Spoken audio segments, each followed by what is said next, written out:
하나님 말씀을 봉독하겠습니다. 하나님 말씀은 창세기 23장 1절부터 마지막 절까지입니다. 창세기 23장 1절부터 20절까지 교독하겠습니다.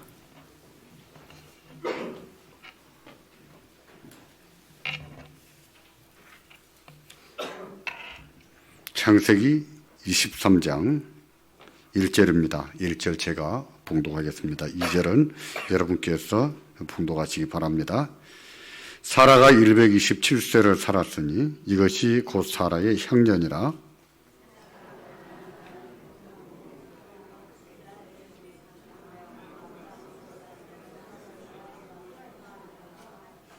그 시체 앞에서 일어나 나가서 헷 족속에게 말하여 가로되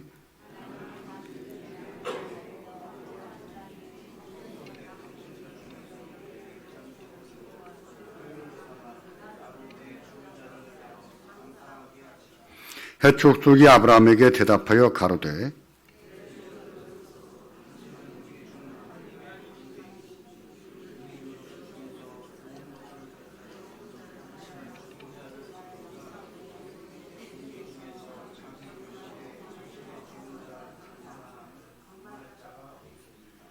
아브라함이 일어나 그 땅 거민의 헷 족속을 향하여 몸을 굽히고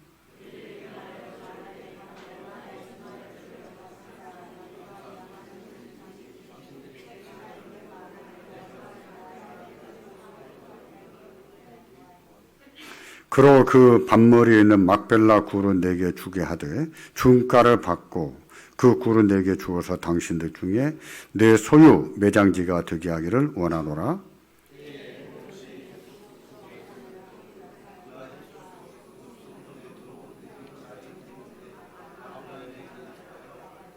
내 주여 그리 마시고 내 말을 들으소서. 내가 그 밭을 당신께 드리고 그 속의 굴도 내가 당신께 드리되 내가 내 동족들 앞에서 당신께 드려오니 당신의 죽은 자를 장사하소서.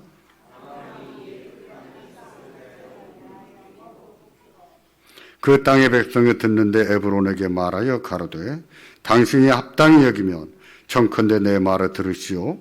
내가 그 밭값을 당신에게 주리니 당신은 내게서 받으시오. 내가 나의 죽은 자를 거기서 장사하겠노라. 내 주여 내게 들으소서. 땅값은 은 400세겔이나 나와 당신 사이에 어찌 교게 하리까. 당신의 죽은 자를 장사하소서.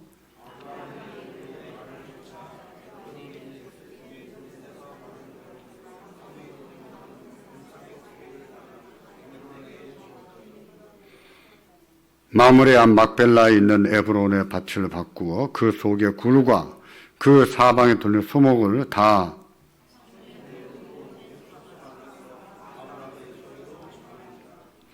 그 후에 아브라함이 그 아내 사라를 가나안 땅 마므레 앞 막벨라 밭굴에 장사했더라.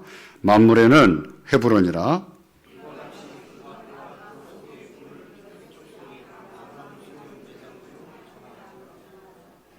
아멘.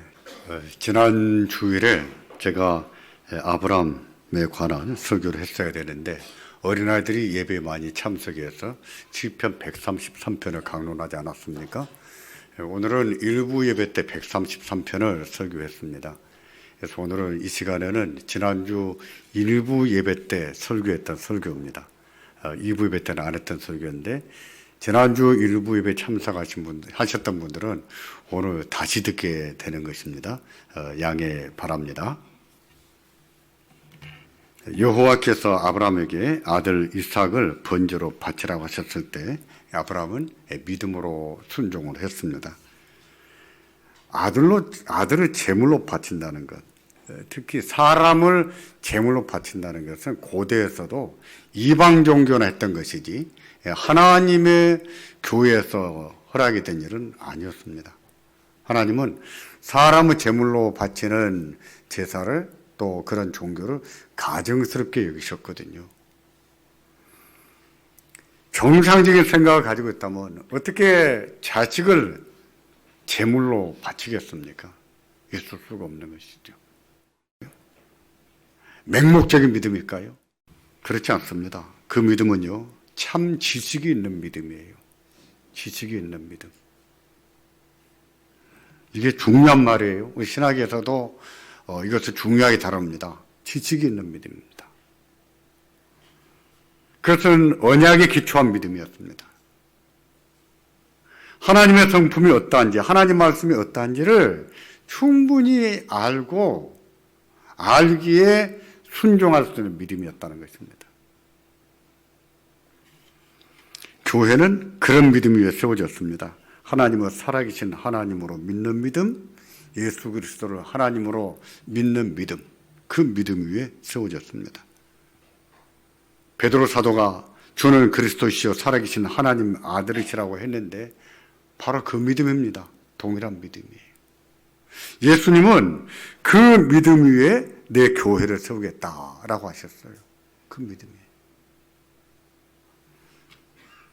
이것이 우리가 가져야 될 믿음입니다. 참 지식이 있는 믿음.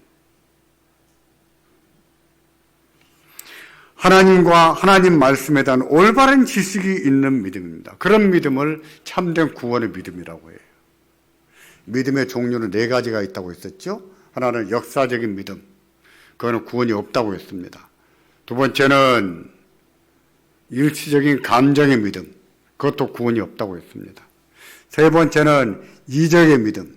이적의 믿음에는 구원을 받는 자도 있고 없기도 해요. 이적인 믿음이라 해서 다 구원받는 것이 아닙니다. 네 번째는 참된 구원의 믿음이에요. 우리가 가져야 될 믿음은 이 네 번째 참된 구원의 믿음이에요. 참된 구원의 믿음은 올바른 지식이 있을 때 가질 수 있는 거예요. 하나님에 관한 지식. 우리 하나님의 성품이 어떤지, 우리 하나님의 언약이 무엇인지, 우리 하나님 말씀 무엇인지 그것을 제대로 알 때 가질 수 있는 믿음이에요. 우리가 가져야 될 믿음은 그런 믿음입니다. 교회도 그런 믿음 위에 세워져야 됩니다. 오늘부터 살아계셔서 자기 교회를 다스리시는 하나님. 하나님 말씀대로 다스리시는 하나님을 믿는 믿음입니다. 그런 믿음 위에 세워진 교회, 그런 교회를 주께서 내 교회다 하시고 음부의 권세가 이겨보지 못할 것이다 라고 말씀하셨어요. 우리 교회가 이런 믿음 위에 세워지기를 바랍니다. 하나님께서 아브라함에게 아들을 번제로 바치라고 하셨을 때 그 어디로 가서 바치라고 하셨는데 그 산의 이름이 무엇이라고 했던가요? 모리아산입니다. 신약에 와서는 모리아산이라는 이름을 더 쓰지를 않아요. 그 시대의 지명이었죠. 아브라함 시대의 지명입니다.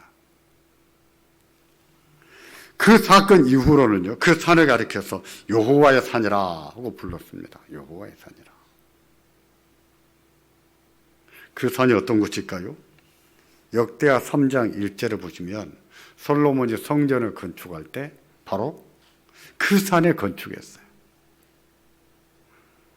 성전은, 예루살렘 성은, 그리고 그 가운데 있는 성전은 모리아 산 위에 세워진 것입니다. 예수님이 십자가를 지시고 십자가에서 제물이 되심으로 죽으셨는데 예수님이 죽으신 그 산의 이름은 무엇입니까? 무엇이죠? 해골, 골고다 산이지. 예수님이 기도하신 산은요, 감람산이죠. 실은 모리아 산은 큰 산이고 전체 산이고 이것은 그 봉우리 가까운 봉우리에 해당합니다. 그래도 부를 때는 감람산 또는 골고다산, 골고다 언덕 이렇게 말하기도 하지요. 이게 다 모리아 산 위에 있는 봉우리들이에요. 그 모리아 산에서 예수님도 십자가에서 죽으신 거예요. 보십시오. 아브라함이 번제로 바쳤던 산도 모리아 산입니다. 솔로몬이 성전을 건축한 산도 모리아 산이에요.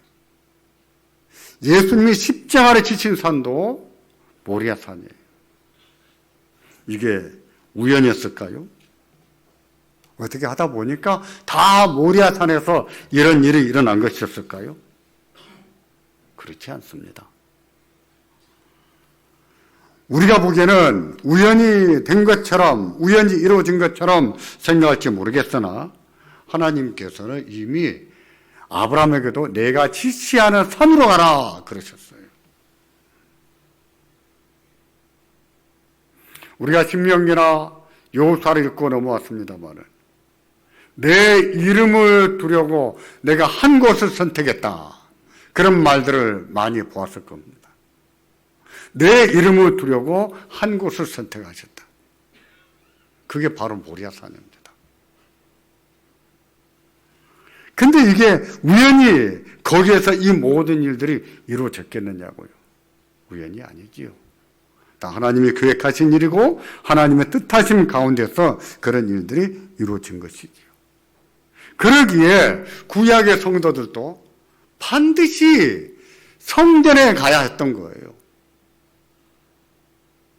실은 자기 집 가까운 곳에 산당이 있었습니다. 산당에 가서 제사하는 것은 잘했다고 말합니까? 그렇게 말하지 않아요. 열왕기 상하에 나오는 왕들을 평가할 때도 거룩한 왕들을 평가할 때 첫 번째 뭐라고 불렀습니까? 여호와 보시기에 정직히 행하였다 이렇게 말해요. 그보다도 더 정직한 왕들은 뭐라고 했습니까? 누구와 같이? 다윗과 같이. 그런 왕들 중에서 탁월하게 경건했던 왕들은 또 뭐라고 수식을 붙였습니까? 산당을 제거했더라 이렇게 말하고 있어요. 그만큼 하나님께서 예배하도록 지시하신 산은 어느 산이에요? 모리아산이었다고 하는 겁니다. 거기에서 하나님은 제사를 받으신 거예요. 솔로몬은 그걸 알았습니다. 알았기에 성전을 건축해서 하나님 앞에 봉헌할 때에도 하나님, 사람이 지은 이 건물이 하나님 앞에서 얼마나 되겠습니까? 그러나 우리 백성들이 하나님 앞에 죄를 지어서 하나님이 먼 나라로 쫓아 보냈을지라도 그 먼 나라에 쫓겨갔었어도 거기서 이 성전을 바라보고 기도하거든 그 기도를 들어주십시오 하는 기도를 합니다. 왜 그럴까요? 하나님께서 언약을 주신 산이거든요. 우연이 아니었다는 것입니다. 그러면 이 사건은 어떨까요? 아브라함이 아내를 매장할 매장지로 땅을 구입했는데 그 땅을 구입할 때도 그 땅의 주인들이 그냥 쓰세요. 그냥 쓰세요. 어떻게 당신과 나 사이에 돈을 주고 받고 산단 말입니까? 그냥 여기서 장례를 치르십시오. 그냥 드리겠습니다.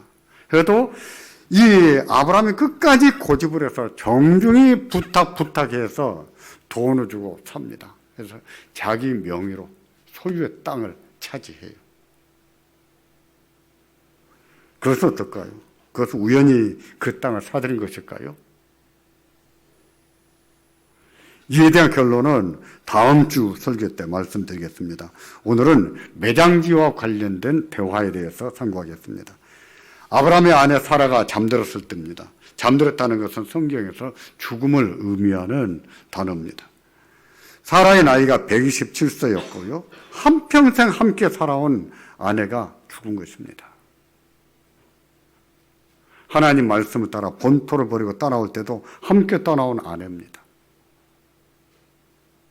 하나님께서 너에게 자식을 주겠다라고 하셨을 때도 그 약속의 말씀을 함께 받고 그 말씀을 함께 붙들고 살아온 아내였어요.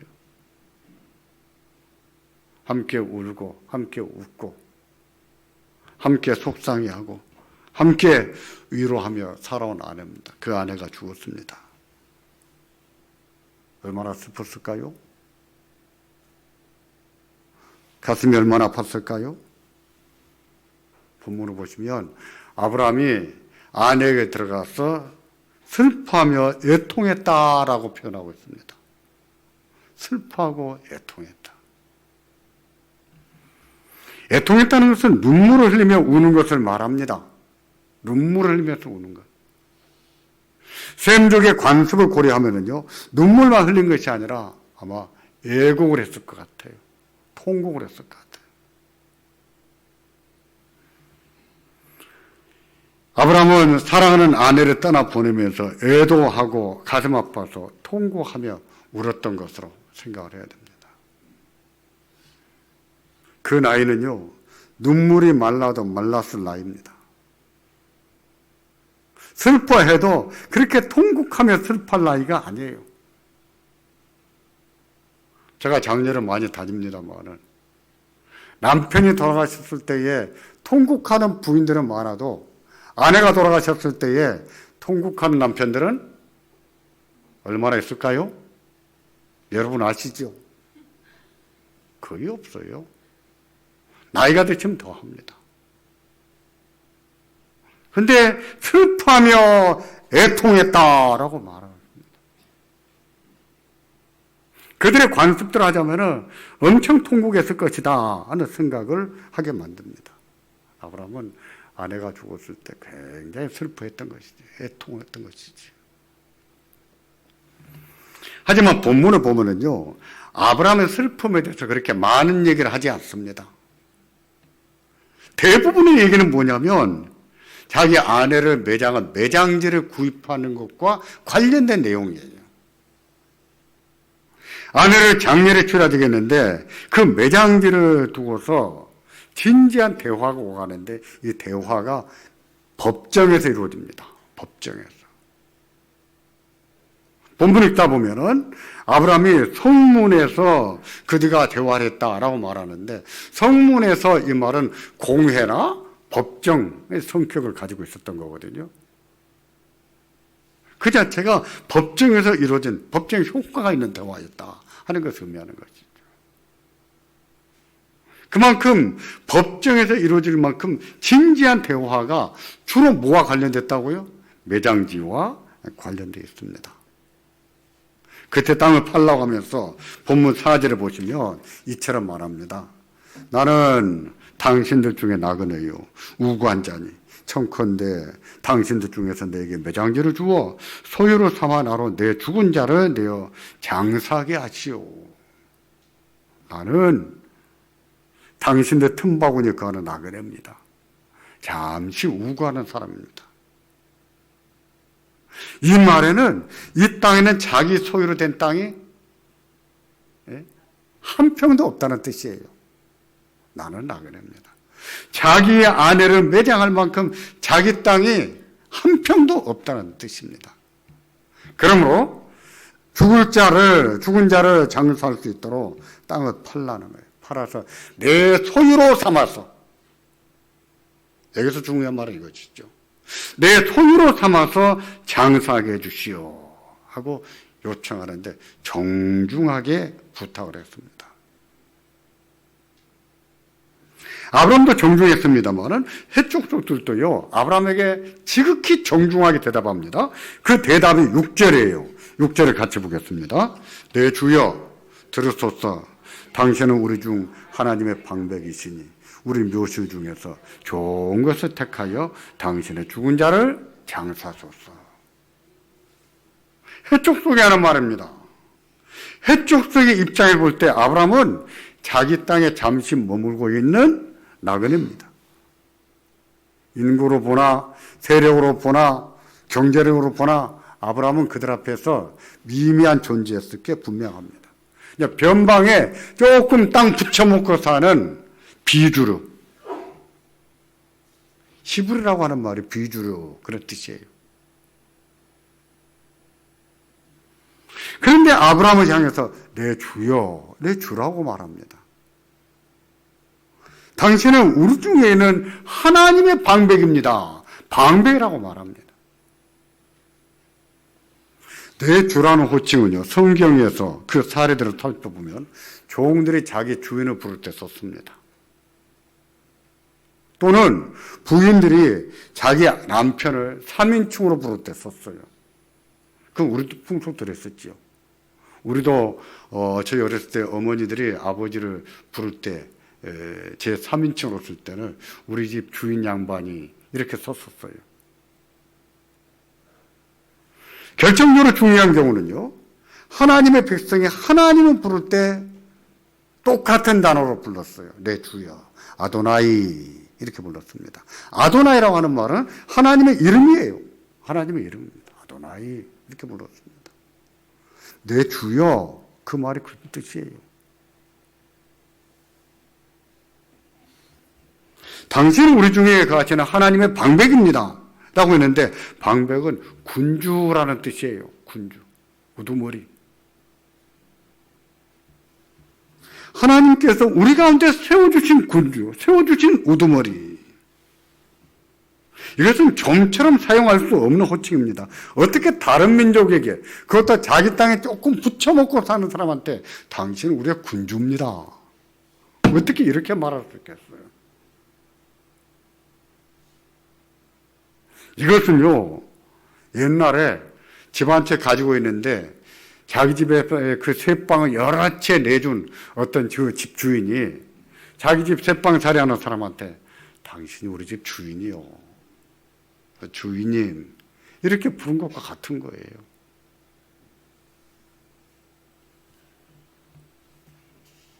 해축속에 아브라함은 그처럼 불렀다고 하는 것은요, 도무지 용납될 수 없는 것인데 그럼에도 그렇게 불렀다고 하는 것은 그만큼 아브라함에 대한 두려움이 있었다는 뜻이지요. 어쩌면 그 두려움을 넘어서서 존경심을 가지고 있었다는 뜻이죠. 아브라함을 볼 때 두려운 거예요. 감히 어떻게 넘볼 수 없는 그런 존재라는 인식이 해쪽 속들 사이에 꽉 깔려버린 것입니다. 당신은 우리의 군주요, 우리 우두머리입니다 라고 말하지 않았습니까? 그런 두려움, 그런 존경심이 어디에서 왔을까요?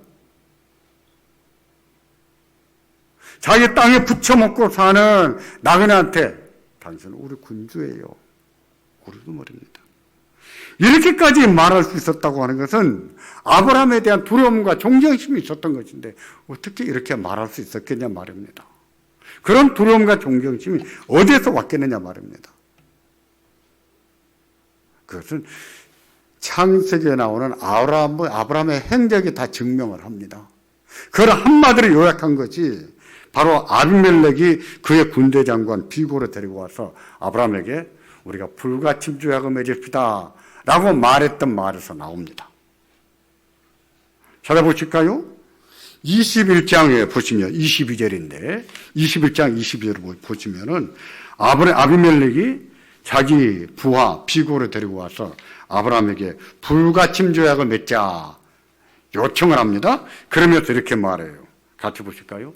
네가 무슨 일을 하든지 하나님이 너와 함께 계시도다. 네가 무슨 일을 하든지 하나님이 너와 항상 함께 계시더라는 거예요. 누가 보기에요? 아비멜렉이 볼 때. 이렇게 말했다는 것은 그동안에 오랫동안 지켜봤다는 뜻입니다. 오랫동안 지켜보니까 아브라함은 무슨 일을 하든지 하나님이 함께 계시더라는 거예요. 항상 하나님이 함께 계신 것을 느끼고 산 겁니다. 그래서 아브라함이 두렵다. 아브라함이 무섭다. 앞으로 이 일이 어떻게 되겠는가? 우리 자손들이 아브라함에게 먹히는 것이 아니겠는가? 그게 두려워서 아브라함에게 불가침 조약 맺자고 하면서 이 말을 한 것입니다. 특히 아브라함의 나이 100세에 이삭을 낳지 않았습니까? 이것은 아마 그들에게 충격이었을 거예요. 왜? 있을 수가 없는 일이거든요. 있을 수가 없는 일이 아브라함의 가정에 일어나는 거예요. 다른 가정에서는 도무지 일어날 수 없는 일이 저 집에서는 일어나는 거예요. 저 집은 무슨 일을 하든지 돼요. 무슨 일을 하든지 하나님이 도우시는 것 같아요. 무슨 일을 하든지 하나님이 들으시는 것 같아요. 두려울까요? 안 두려울까요? 두렵죠. 두렵죠. 아비멜렉이 볼 때 아브라함이 그랬던 겁니다. 헷족속이 아브라함을 지켜본 결과도 그와 다르지 않았을 것입니다. 그리고 내린 결론이 아브라함은 우리의 군주다. 하나님의 군주다. 하나님이 세우신 군주다. 라고 말한 것입니다. 이런 말 할 수가 없는 말이거든요.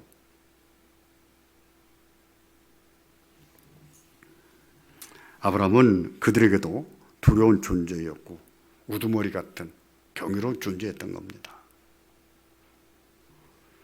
교회가 세상에서 그런 존재입니다. 실은 교회가 세상에서 그런 존재가 돼야 돼요. 두렵고 경이로운 존재가 돼야 됩니다. 교회는 무슨 일을 하든지 하나님이 함께 하시거든요. 세상이 그것을 느낄 수 있어야 돼요. 뿐만 아니라 저 교회가 있기 때문에 우리가 복을 받는구나. 저 교회 때문에 예수 믿지 않아도 하나님은 우리에게 복을 주시구나. 그걸 느끼게 만들어야 됩니다. 이게 아브라함에게 주신 소명이거든요. 하나님이 아브라함을 왜 부르셨습니까? 천하 만민으로 너로 하여금 무엇을 받게 하신다고요? 복을 받게 하신다고 그랬어요. 그러면 교회가 존재함으로 그 주변의 사람들이 복을 받고 자기들도 느껴야 되지 않겠습니까? 맞습니다. 느껴야 되는 거예요. 교회가 그런 존재예요.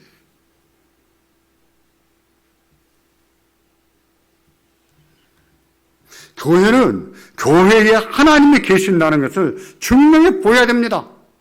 어쩌다 한 번이 아니라 자주자주 증명해 보여야 돼요. 하나님 말씀이 온전히 가르쳐짐으로, 하나님 말씀이 시행됨으로. 정말 교회는 세상의 어떤 모임과는 다르구나, 다르다는 것을 알게 만들어야 되는 거예요. 그 다르다는 것을 알게 만드는 것이 무엇이겠습니까? 하나님 말씀이 시행되는 거예요. 하나님 말씀. 세상에서는 통용될 수 없다고 해도 하나님 말씀이 통용되는 것을 보면서 아, 교회는 다르구나. 역시 교회는 다르구나. 역시 믿는 사람들은 다르구나. 그것을 인식하게 만들어야 될 존재예요. 교회가 그런 존재입니다. 그리고 세상 가운데 있다는 것이 우리에게 축복이라는 것을 알게 만들어야 됩니다. 교회가 있어서 참 복이다. 교회가 있어서 참 다행이다. 느끼게 만들어야 돼요. 그렇게 되어질 때 교회에는 하나님이 계신다는 것을 알고 두려워하지 않겠습니까? 맞아요. 그런 거예요.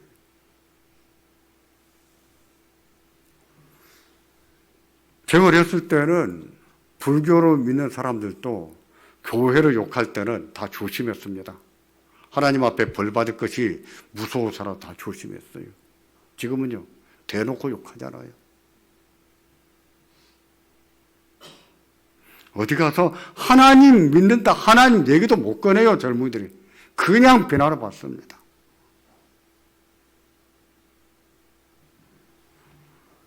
안타깝게도 현대교회는 그런 존재감을 상실해 버린 것입니다. 교회가 하나님의 교회라는 것을 보여주지를 못하는 거예요. 세상도 교회를 두려워하지 않습니다. 그 이유가 뭘까요? 그 이유가 뭐겠습니까? 그 이유 가운데 어떤 이유는 세상에게서 찾아야 됩니다. 근데 그건 놔두고 우리 안에서 찾아야 될 이유도 있어요. 교회에게도 원인이 있어요. 원인 제공이 교회에게도 있는 거예요. 교회는 그거 개선해 나가야 됩니다. 개혁해야 돼요.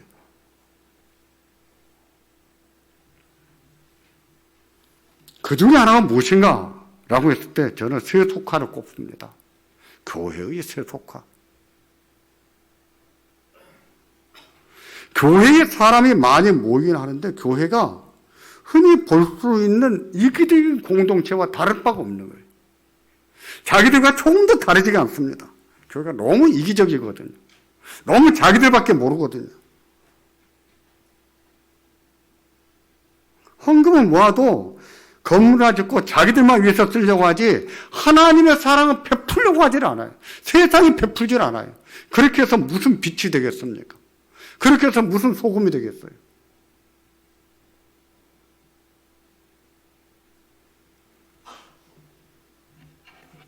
그러니 세상이 교회 때문에 우리가 복을 받았다, 이런 생각이 들지가 않는 것이죠. 교회는 하나님이 계신다, 그런 생각이 들지가 않는 거예요. 그런데 두려워하겠습니까? 그런데 교회를 경이롭게 여기겠습니까? 교회가 변해야 됩니다. 변해야 돼요. 또 하나의 원인을 찾자면은 저는 교회의 분쟁에서 하나의 원인을 찾습니다. 교회의 분쟁. 한국 교회는 다툼이 많아요. 분쟁이 많습니다. 분쟁이 없는 교회, 평안한 교회가 그렇게 생각보다 많지가 않아요. 제가 다른 교회 교인들을 쭉 만나볼 때도 참 우리 교회는 참 평안합니다, 그런 말을 딱 한 번 들었어요. 딱 한 번. 우리 교회 문제 많아요, 이런 얘기를 수도 없이 많이 듣습니다. 분쟁이 없이, 다툼이 없이 평안한 교회가 별로 없는 게, 교인들끼리 서로 비난하거나, 교인들이 모여 앉아서 요 목사를 욕하거나, 이 세상 사람들이 다 알아요. 교인들이 잘 싸운다는 거 알아요. 카페 가서나 음식점 가서 대화를 하실 때 제발 교회 이야기 좀 하지 마십시오. 참 민망스럽습니다. 옆에서 듣고 있으면 교인들끼리 앉아서 교회를 욕하는 이야기, 목사를 욕하는 이야기 쉽게 들었어요. 부끄러운 것도 모르고 그런 얘기를 합니다. 그래서 세상이 교인들도 하나님을 두려워하지 않는다는 것을 알아요. 교인들도 안 두려워하는데 세상이 교회를 두려워하겠습니까? 하나님을 두려워하겠습니까? 두려운 마음이 없지요.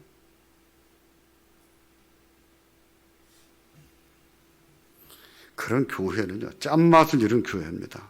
아무 쓸데가 없어 밖에 버릴 수밖에 없는 소금이에요. 소금 같은 거예요. 쓸데없는 소금. 그런 교회는 예수님 말씀대로 사람들에게 짓밟히게 되어 있습니다. 세상에게 조롱을 당하고 모욕을 당하고 짓밟히게 되어 있어요. 그래서 음부의 권세가 이겨보는 거예요. 교회를 이겨봅니다. 그래서 음부의 권세에게 놀아나는 교회들이 많이 있죠. 교회가 하나님의 교회로서 존재할 가치를 상실해버린 거죠.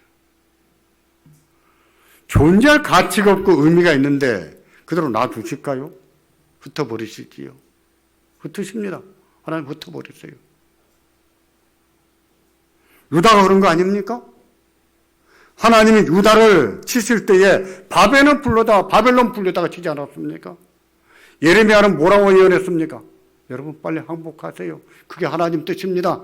항복하고 바벨론 끌려가서 70년을 살아야 됩니다. 빨리 항복했어요. 그게 하나님 뜻이에요. 근데 아멘 안 해요, 아무도. 거짓 선자들은 이렇게 말했습니다. 여러분, 여기에 성전이 있습니다. 예루살렘 성전이 있어요. 하나님이 지키십니다. 믿으시기 바랍니다. 아멘 안 하시네요? 맞아요. 아멘 안 해야 돼요. 근데 거기에 아멘으로 하는 거예요. 거짓 선자들의 말을 얼마나 좋아했습니까? 망했어요. 망해서 끌려가서 바벨론에 가서도 거짓 선자들이 거짓말합니다. 어젯밤에 하나님이 계시를 주셨는데 곧 돌아간다고 하셨다. 그러니 농사도 짓지 마라. 그러니 결혼도 하지 말고 임신했다가는 가는 길에 고생 많이 한다. 집 짓지 말고. 위로가 될까요? 안 될까요? 뿌려서 걷어먹기는 적어도 2-3달은 걸릴 거예요. 그 말은 무엇입니까? 걷어먹지도 못하고 간다는 얘기는 2-3달 안에 돌아간다는 뜻이에요. 위안이 됐겠지요. 그래서 예레미야가 다시 편지를 써보냈습니다. 예레미야가. 하나님이 여러분에게 정한 기간은 70년이에요. 결혼도 하고 집도 짓고 밭도 갈고 자식들 가르치세요. 누가 거기에 아멘 했겠어요? 그게 무슨 위로가 됐겠어요? 그래서 속는 거예요. 존재할 가치가 없고 존재할 의미가 없을 때 하나님은 자기 교회를 기꺼이 치세요. 기꺼이 흩어버리십니다. 교회의 존재감이 어디에 있는가? 교회의 생명이 어디 있는가? 교회가 하나님의 교회로서 존재해야 될 가치, 의미가 어디에 있는가? 잘 알으셔야 됩니다. 기억하셔야 돼요.